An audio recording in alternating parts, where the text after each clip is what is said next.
Radio Kagambana Live Report. Gisugdan na sa mga doktor sa Mayor Hilarion A. Ramero Medical Center sa Dakbayan sa Osamis ang pagpakigduyog sa selebrasyon sa 67th PMA National Medicine Week. Pinaagi sa pagpakatag sa impormasyon kabahin sa maayong panglawas. Kagahapong adlaw na himong bisita sa programang Operation Action Kasayuran si Dr. Justin Clark Eric Buagas o Dr. Rachel Celina Almonte. Aron ipahibalo sa katauhan ang maayong nutrisyon alang sa mga kabataan gikan sa pagburos sa inahan. Sumala pa nga nahimong problema na sa tibuok Pilipinas ang malnutrisyon sa mga kabataan nga may resulta sa pagniwang, pagkamubo o pagkatambok ingon man ang micronutrients deficiency. Gihingusgan sa mga doktor nga gikinahanglan nga aduna nay saktong nutrisyon ang mga bata samtang anaa pa kini sa taguangkan sa inahan hangtod moabot kini sa 2 ka tuig ang edad.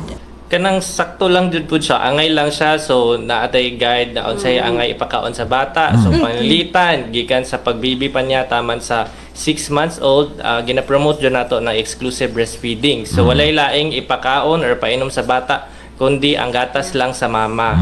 So para ma-ensure nato nga proper ang nutrition sa bata ug sakto ra pud ang iyang pagtubo.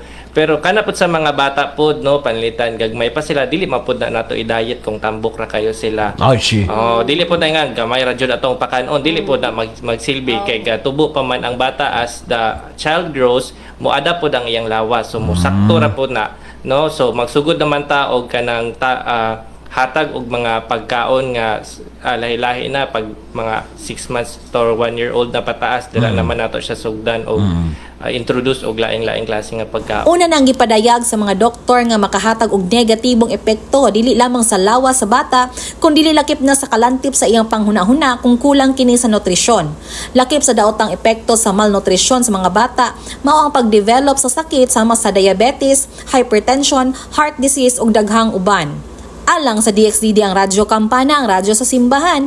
Ako si Double D1 Estela Remedios Palaw, Danag sa Dakbayan. Radio Kagambana Live Report.